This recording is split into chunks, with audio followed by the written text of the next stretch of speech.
Welcome everybody to Open Up. This is a podcast for open discussions around disability, inclusive design and innovation, providing diverse and practical insights that can help us all level up. I'm Juliette Burton, your host. I'm a comedian, a writer, disability rights advocate, mental health campaigner and activist, ambassador of Rethink Mental Illness, a UK mental health charity.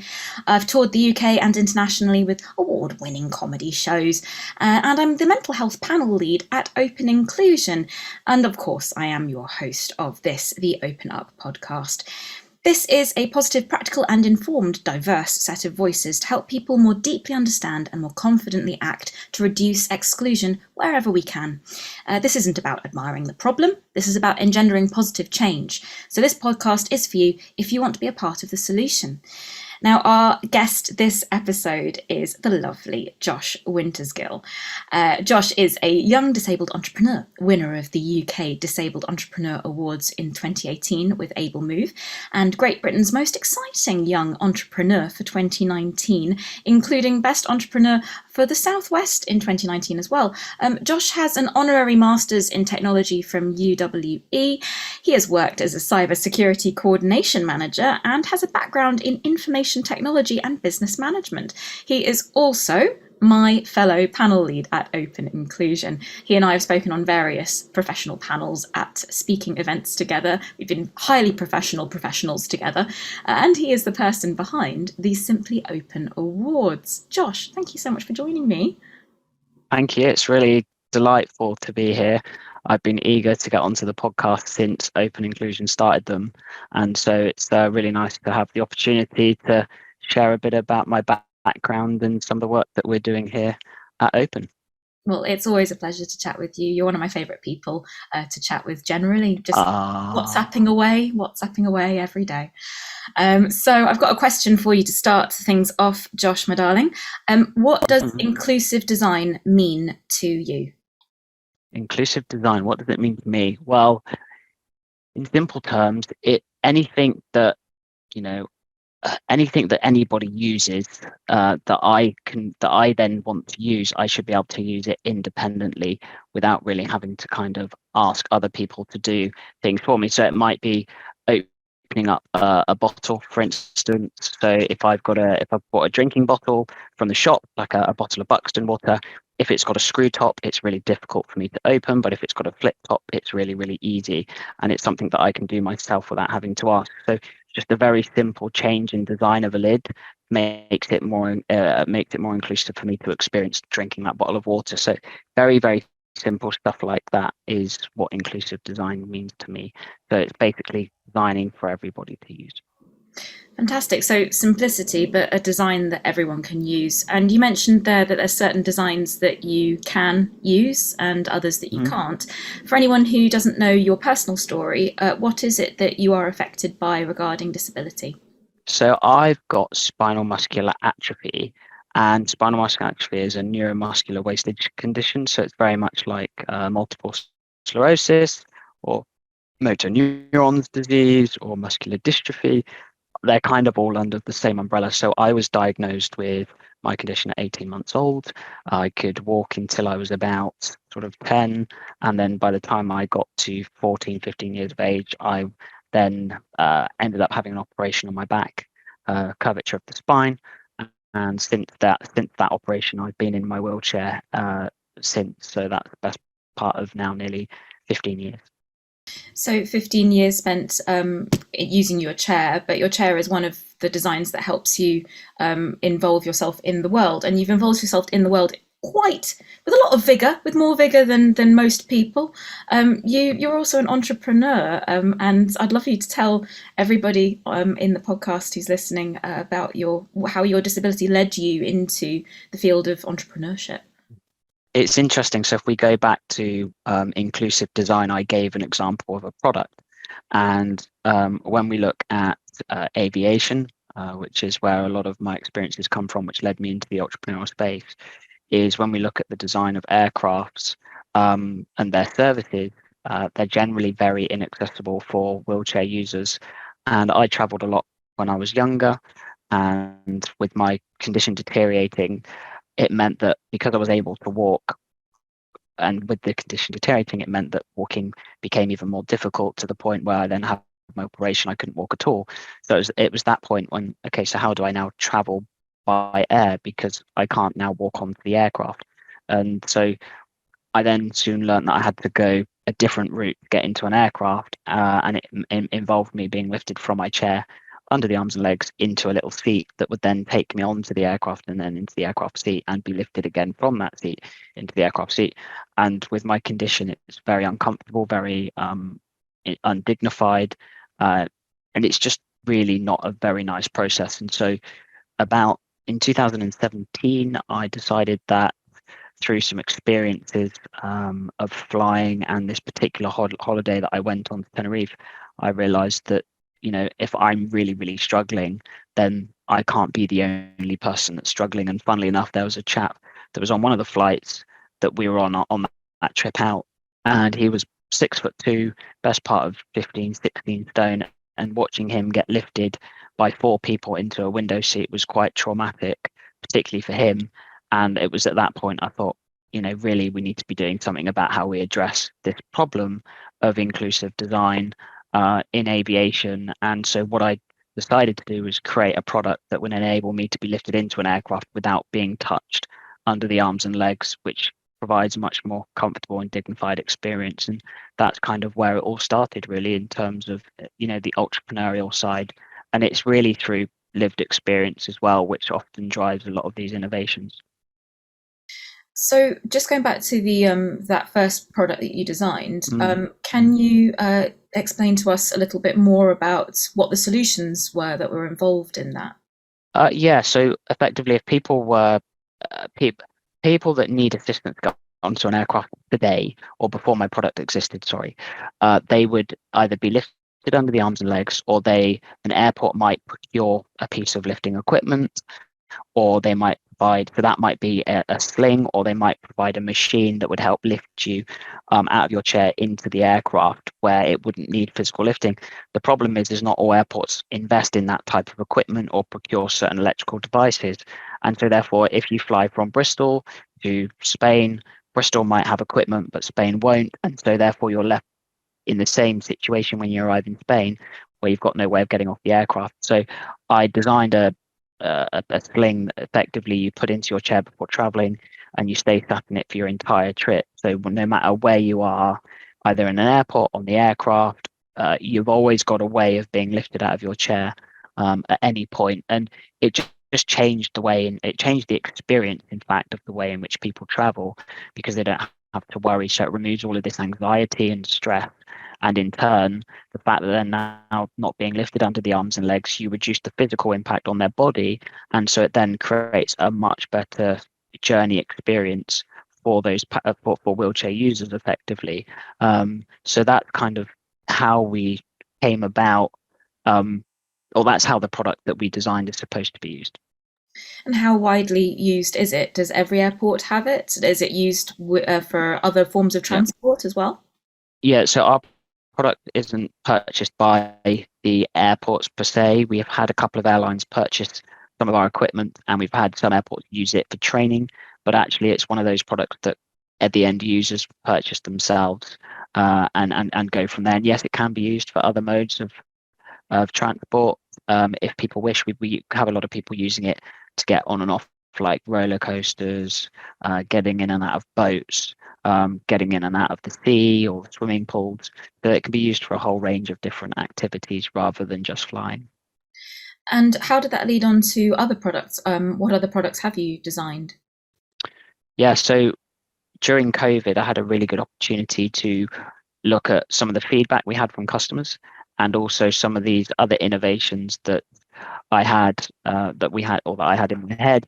And what we did was we took the downtime to look at some of those and bring those to market. So we created a different version of our existing sling. We designed a waterproof wheelchair towel, leg straps and harnesses and other accessories that complement the experience of traveling as a wheelchair user. So that's kind of the space in which we aim at. And if anybody listening to this thinks, wow, that sounds brilliant, I'd like to get one of those myself for my business, or for any use, where would they go? How would they get in touch with you or involved? Just is it ablemove.co.uk? It's literally as simple as that. Brilliant. So how did that lead into innovation for you? Because you have been a big mover and shaker in terms of innovation.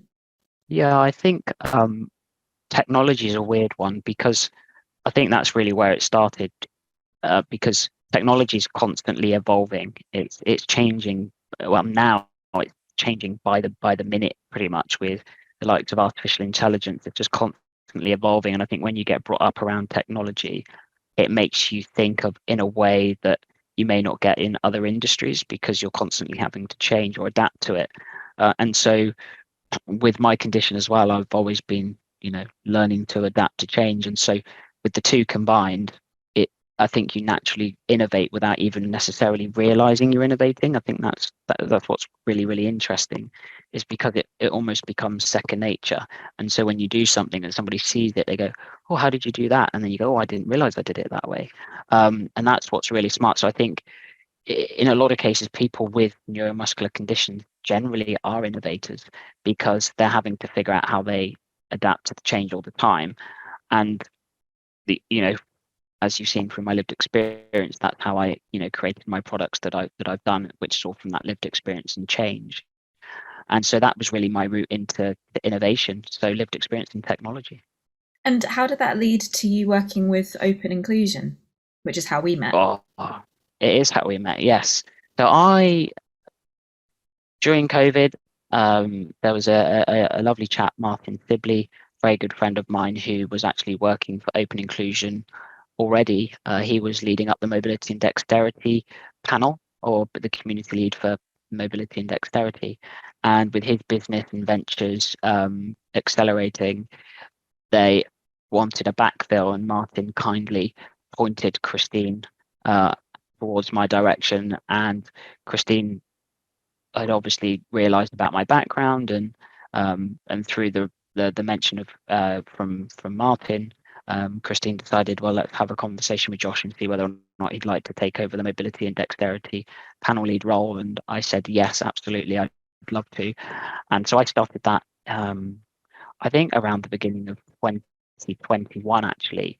And I'd basically done a year of doing that role. And beginning of this year of 2022, Christine decided, she goes, "Josh, got some really great opportunities coming up. You've been helping us with evolving a new technology platform as a consultant.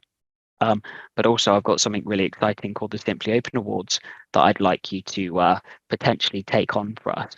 And so through that conversation of leading the mobility and dexterity role, Christine wanted to bring me in on a more permanent basis. So I support, 3 days, 2.5, 3 days a week, working with Christine and the team, building out the Simply Open Awards and this new technology platform, which we're really excited to be, explaining more about in the coming months. So just keep an eye out for that, because I think it's going to be a really, really exciting space for people. Is there anything that you can hint at right now about that? Let's just say it's going to be a nice community for people with lived experience of disabilities to engage with each other, and also engage with Open in a different way than we traditionally do today, which is generally through emails and phones. We're going to change it up a little bit, and it's going to be a really nice space. So I don't really want to go too much into the minutiae, because Christine will probably tell me off. But I'm basically taking a lead role in helping deliver that. And so it's really exciting. And it blends my innovation hat with my technology hat, with my lived experience of disability, and the three combined actually, goes together really well. And is it something that I can get engaged with? Oh yes, you're going to love it. Fantastic. Yes. My parents will be so proud that I finally got engaged. Brilliant. This is going to be good. Oh, there you go. There's another joke. So you catch me off guard. Well, Yes, you you mentioned will there definitely be able to get engaged. Thank you very much, Josh. I'm very, very happy about that. So the Simply I've always wanted to get engaged as well, but we'll see. It'll happen one day. maybe through the community that you hinted at there. You never know. You mentioned the Simply Open Awards. Now, this is Yes. something that I would really like to share with our listeners right now, because this is very exciting. I know a little bit about it, but they don't know perhaps anything. Maybe there's some people listening who don't know what this is. Tell us about the Simply Open Awards. Yeah, so the Simply Open Awards is I never know how to always get this off on the explain it in the right way, but I've learned actually setting context is the best place to start. So Open Inclusion had an existing relationship with an organization called Enable India, who are based in India. And they are an NGO, so a charity effectively that supports or represent people with disabilities across India. And what's really interesting in India, given that their healthcare system, that the people in India don't necessarily get as much support from a healthcare perspective, and so people with disabilities generally, are much more disadvantaged, let's say, and so accessing types of equipment or apparatus or support is generally very difficult, and therefore, those that are living in certain rural communities or outreach areas that are hard to get to, they have to really think about how they can adapt their kind of personal situation to become easier. And so what you find is that they have to come up with ideas or hacks to overcome some of the barriers they face. It might be getting up a step to go into their house. It might be interacting with a computer. It might be how do they get out of bed in the morning to go to work? What have they hacked on their wheelchair? Or it's those types of things where you might not get the support in India that you might get somewhere else. And so actually what's really interesting is in India, they're very much innovators because they really have to think about how they build things to adapt to their current situation. And that's really the essence of the Simply Open Awards. So Enable India decided to run an awards program in India and ask people to record a video of their solutions or hacks that they've created. And over the last 2 years, it's really excelled and they've been doing really, really well. And through the relationship that Open had with Enable India, Christine decided, well, look, I really like these awards. They're doing really, really well in India. How do we bring them to different parts of the world? And so what's been agreed is that we as Open Inclusion will run the Simply Open Awards across 6 countries. So that's the UK, Ireland, the US and Canada, and Australia and New Zealand. And what we're trying to do through our Simply Open Awards in those 6 countries is ask the disability community to share their solutions or hacks that they have created to overcome any sort of barriers that they have around them on a day-to-day life. So for the Simply Open Awards, we've got the Daily Living and Wellbeing, and that's being sponsored by Eli Lilly. Eli Lilly are a global pharmaceutical company specializing in obviously medicine and healthcare, and they're really interested in learning about solutions and hacks within the living and well-being environment. So it might be things about eating, dressing, dressing, staying clean, getting around the home. What do you do to keep a healthy mind? So all of those things in that area, we want solutions or hacks. The other area we have is employment and advocacy. So that's sponsored by Fiverr. So for those of you who don't know who Fiverr are, they are a digital platform for freelancers to market their services. So that might be web design, podcasting, music. It could be anything to do with social media, search engine optimization. And they've sponsored our employment and advocacy group. And so we're really looking for solutions where people have come up with solutions or hacks to help them access employment or advocacy work. We have our communication category. So that's sponsored by AMB BBDO, which is a branding and marketing agency, a global branding and marketing agency. And within that space, we're really looking for ways in which people have found solutions or hacks to communicate better in their day-to-day life. So that could be, how do you interact with a device in order to communicate to somebody? It might be you've come up with a way of reading because maybe you've got dyslexia and you use different pieces of equipment to help read, or you've done something to your glasses. It might be anything to do with how you communicate. So on one of our illustrations, we have a young chap who communicates through a board, depending on what mood he's in. So he has magnets which he can move to one side of the board to explain how he's feeling. So it's very simple things like that. We have also education, and we have getting out and about. So those are our 5 key categories with 3 key sponsors. The education and getting out and about is being actually sponsored by Open at the moment. Now, each category across our 5 categories has a prize structure. So the top 5 people will get prizes from £100 up to £2,000. So that's first to 5th place, basically.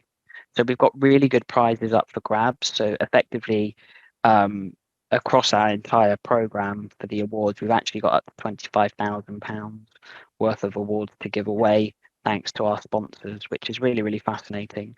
Amazing. But A lot of money. That's a hell. yeah, it's a lot of money, and people have got lots of really good opportunities to, just share their solution and win. But the point is for this, I think the idea behind the awards is really to create a community environment where people can share their solutions that they've made and share it with others in other areas around the world, where they go, oh, actually, that's a really good idea. I could do that myself.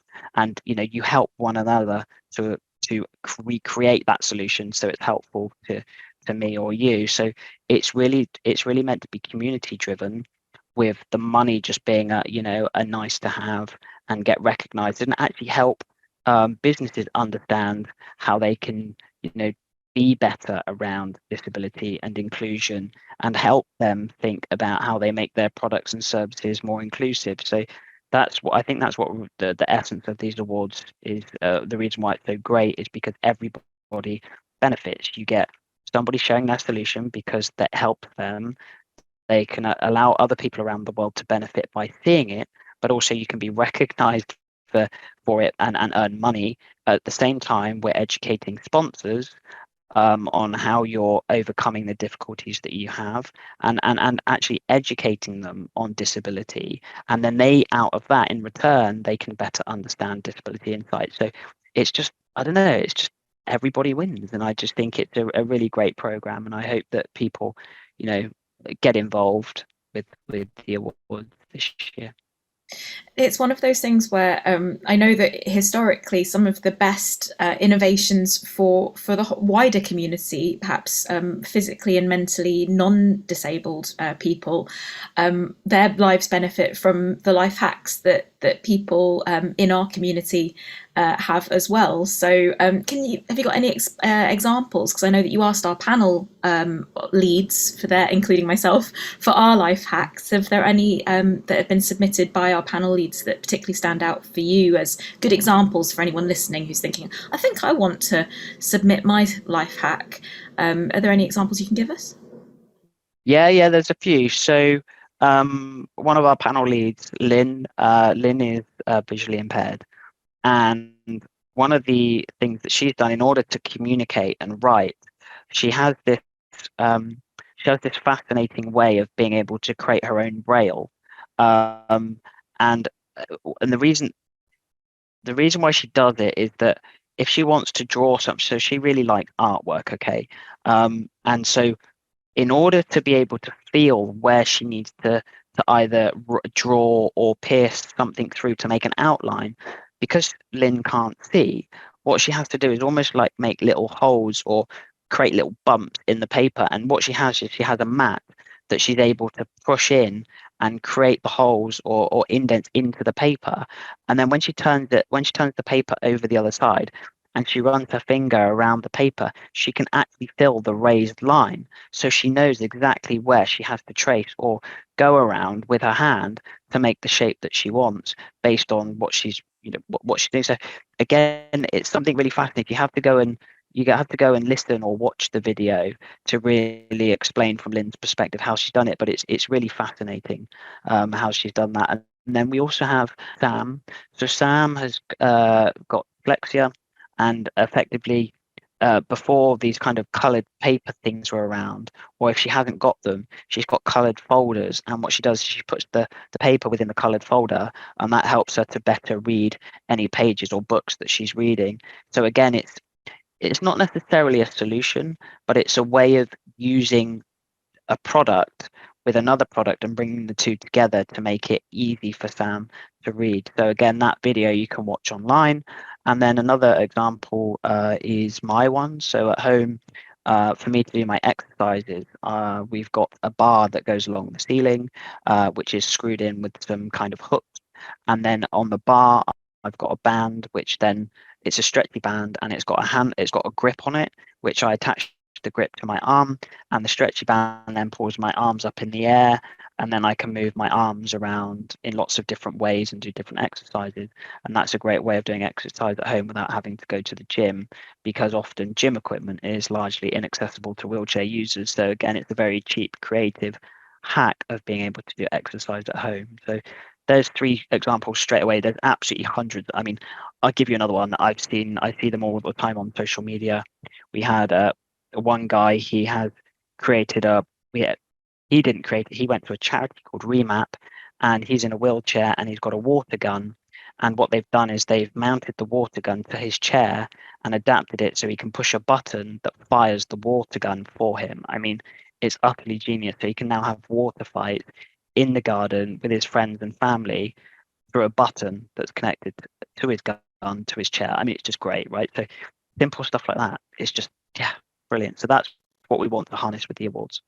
Fantastic. I mean, you've got things there for physical disabilities. I think one of the solutions, the life hacks that I submitted for my mental illness as my disability was in employment. I think I mentioned that I often request a mental health chaperone, so to help me alleviate anxiety in large crowds. If I'm booked to perform at a festival, I'll let the festival know that having a mental health chaperone to be able to check in with me and guide me around, to guide me to my stage, to get me backstage, it makes a huge difference and means that I can do my work, my performing, much more effectively. So really simple things, but perhaps things that haven't been widely acknowledged as being things that we can request if you have a visible or non-visible disability. So, Josh, we have heard a little bit about the Simply Open Awards, but if somebody listening or watching is thinking, I really want to get involved, is it firstly open to anybody? You don't have to be a company, you can be an individual.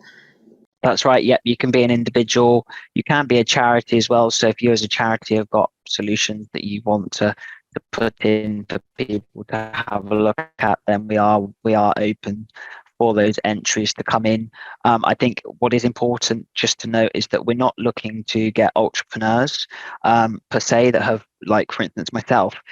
It wouldn't be necessarily something for me to share my solution in, because it's fully out there on the market. It's up and going.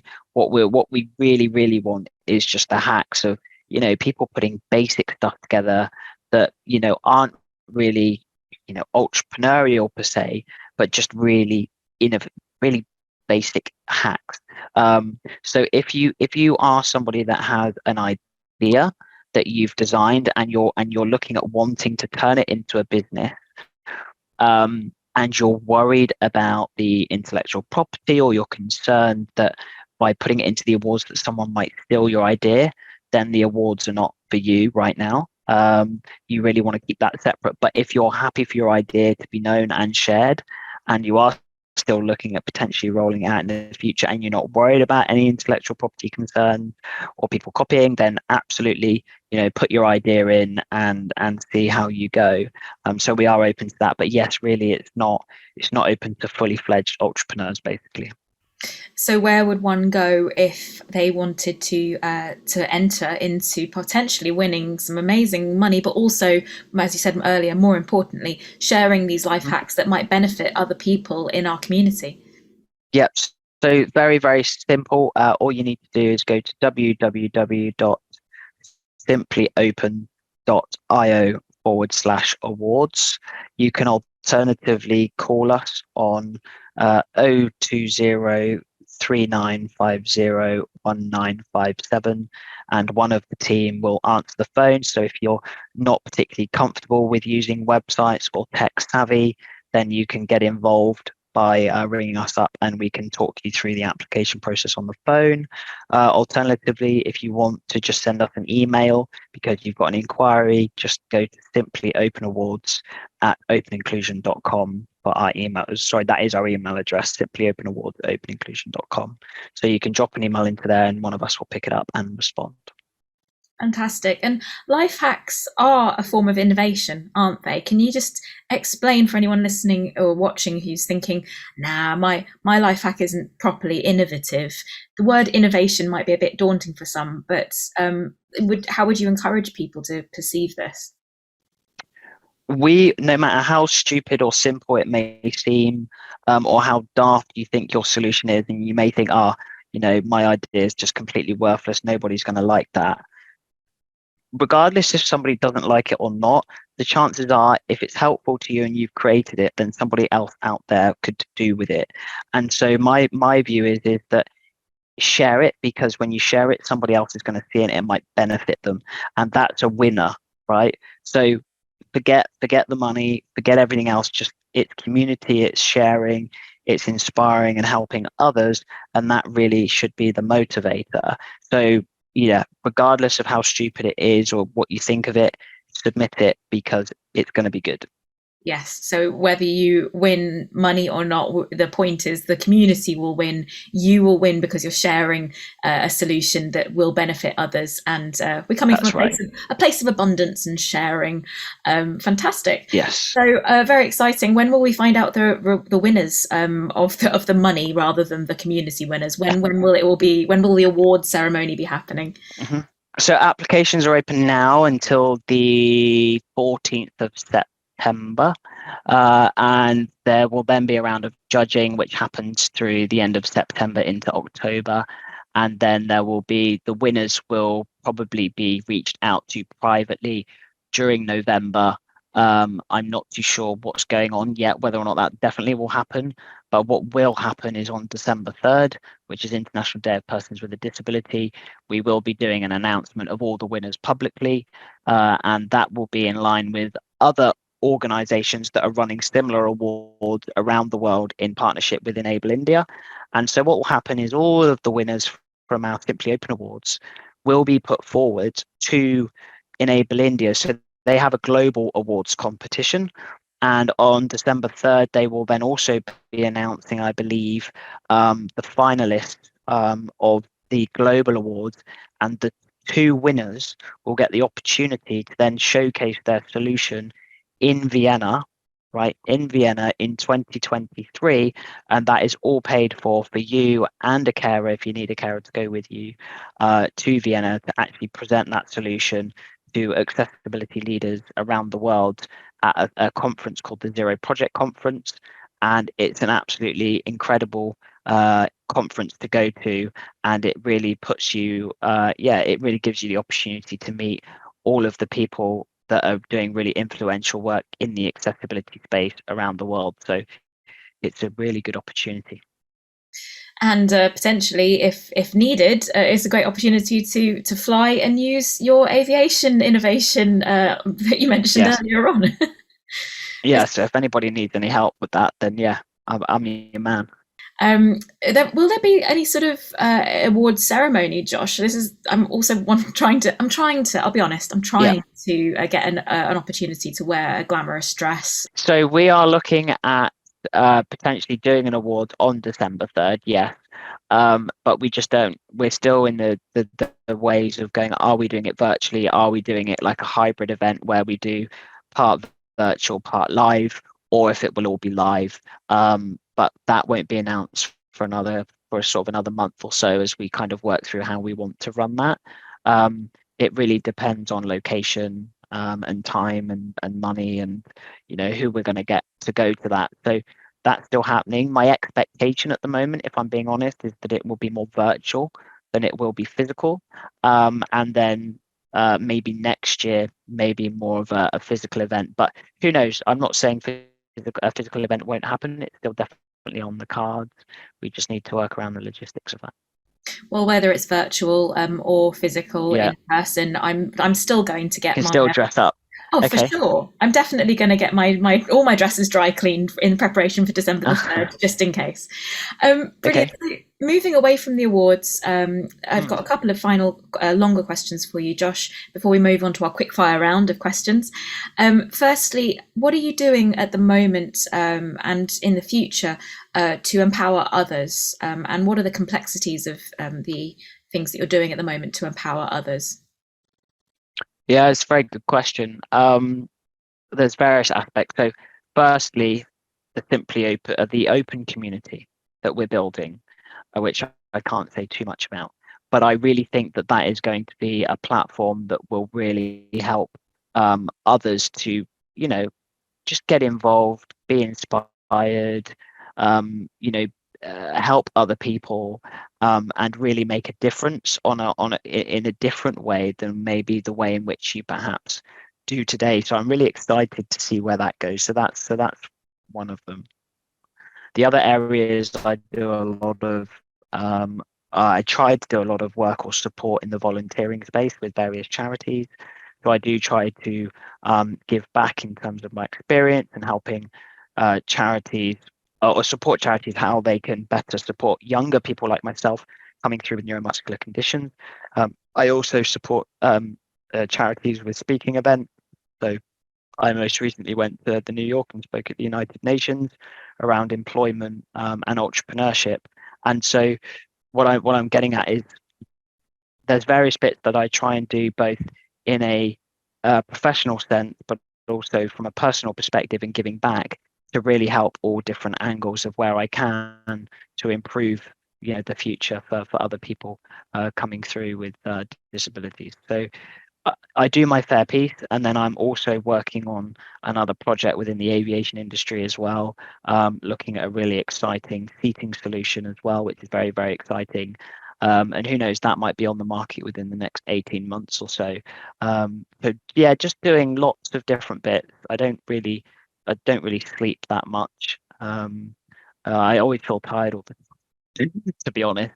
But I think that's because I just got too much going through my mind. But yeah, doing lots of stuff, Juliet. Well, when you have this many ideas, Josh, who has time to sleep? Although, please do look after yourself because sleep is one of the baseline needs for to have a good mental wellness. So please do look after your sleep needs. What is the one thing? This is the final longer question. What is the one thing that you would most like to see change that could progress disability inclusion in the wider sphere? Just one thing. I would like to see on all management boards or all senior leadership team of organizations all around the world to have at least one person that is represented within that senior leadership team or board that has a disability.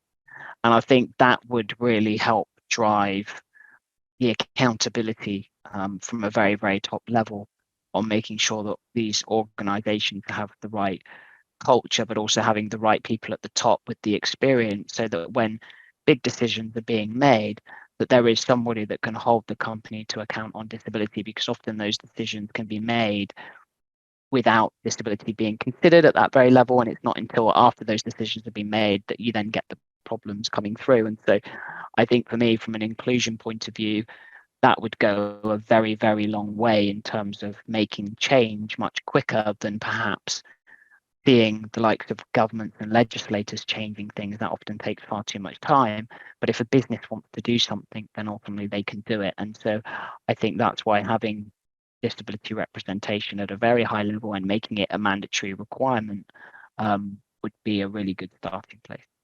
I would fully support your suggestion there. I think for visible and non and invisible disabilities. Do you think there'll be a difference Yeah, between the visible and invisible disabilities? Should there be somebody represented from both of those communities, or just the general disability community? I think it's general. I think it's general, and I think that then filters down. I think, you know, if we start going down into that level, then you know, you could, I don't know, it's a difficult one, because you could then argue that, you know, if you look at the UK government from a disability minister point of view, you could then go, well, should we have someone for physical disabilities and one for hidden disabilities. And I think I don't necessarily know it's necessary. I think the important thing is that there's representation around disability and it's discussed. That's the most important thing. And then it makes sure that those discussions further down around different types of disability can be considered and not be an afterthought. So I don't think so much for me that's a problem. It's just having somebody at that level that can represent the community as a whole. Well, speaking of discussions, we've had some brilliant discussions from you in this brilliant episode of Open Up, but we're going to quickly go into our quick fire question round to wrap things up. So we're answering these questions with one sentence. Maybe I'll allow two because I'm feeling kind and generous. Okay, Josh? Okay, yeah. Here is your quick fire round of questions. So firstly, what comment related to disability has someone made that has really surprised you? This could be perceived as negative or positive. Yeah, I think one of the things that sticks out to me was my ex-partner, actually, and it does eat away at me quite a bit. But as our relationship kind of evolved, the word normal started creeping in more and more. And there's this association that, like sleeping in a normal bed or the way in which I have to do things, it wasn't normal, or, asking for support, it's not normal. This kind of just, I hate when people use this word normal. I just get really frustrated by it and it eats away at me all the time. And we all use the word, but what is normal? Normal is only normal to the person themselves individually, because that is their norm. That's their norm. It doesn't mean that it's normal to someone else. And I think it just really frustrated me, and it can be quite negative, because I think it's having that understanding, and yeah, I think that really gets me. Normal. Great. I'm sorry that you experienced that. Sorry, that was more than a sentence. It was more than one sentence, but I'm going to be strict with the next ones. I'm going to be stricter with the next ones, okay? So one, maybe two sentences at most, okay? The very next one is, what word or phrase carries you through when you experience or see exclusion? You've got to be kidding me. You've got to be kidding me. Excellent. Okay, next question. What inclusive design failure makes you laugh or cry the most? Okay, I think accessible toilets where you have to go into a male toilet to access the disabled toilet. So if I have a female carer, she has to come with me into the male toilet. So that just gets me. Why are accessible toilets, not just separated? They are in the UK, but not elsewhere. What mistake has taught you the most? I would probably say more usability testing. Excellent. If you could wave a magic wand and invent any product to make your life easier, what would it be? You can use this recording as proof of intellectual property rights if you wish. A robot that would just put me into bed when I want to get into bed without asking a human to do it for me. And finally, in our quickfire question round, what advice would you give someone listening to this podcast who wants to be a part of the next phase of inclusivity in our world? Join up to open inclusion is my message, and be prepared for the community that's coming in the future, because that's going to be your place and your space to make sure that the future of organizations are making sure that your insights are being considered, so that representation then follows through into their products and services. So yeah, that's my request, to sign up to Open. Brilliant. You heard it here first, listeners and viewers. Josh and I are a part of a community that is the future. So come join us, be a part of it. Josh, thank you so much for being here in the present with me right now. You've been a fantastic podcast guest, and thank you so much for being a part of it. If anybody wanted to find out more about you, where could one go? Just hit Google and type in Josh Wintersgill, and you'll probably find a plethora of information about me. So you could do that, or you can find me on social media.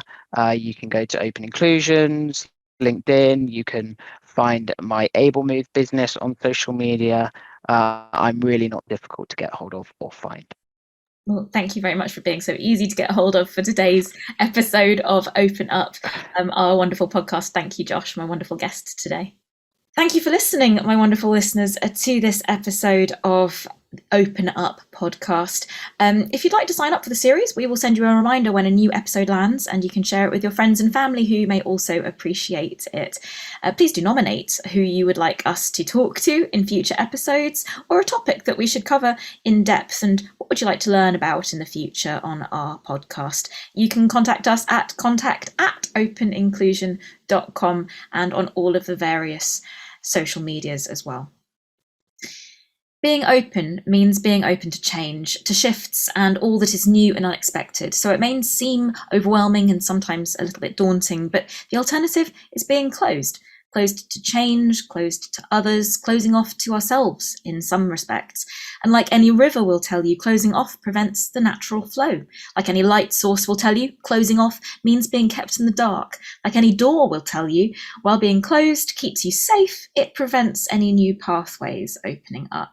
So while it may be daunting for some of us sometimes, it might even seem frightening or overwhelming, learning to be open and harnessing the power of opening hearts, minds, and energies to the greater experiences out there we can learn from, and that takes some courage. But it can be truly powerful though when we do it, especially at the time that we're living in right now. Being open means finding our own boundaries that align with who we are, not what we've been told or what we've been raised with. So quieten that societal noise out there and all the external noises. We're here not to tell you what to think, but to listen, to open up ourselves and to open up to you. Empower yourselves by exploring our differences. Collaboration begins with listening, and find your true power in opening up. So thank you for listening to us today. We are positively different and collaboratively powerful. Discover your power by being open. I'll see you next episode.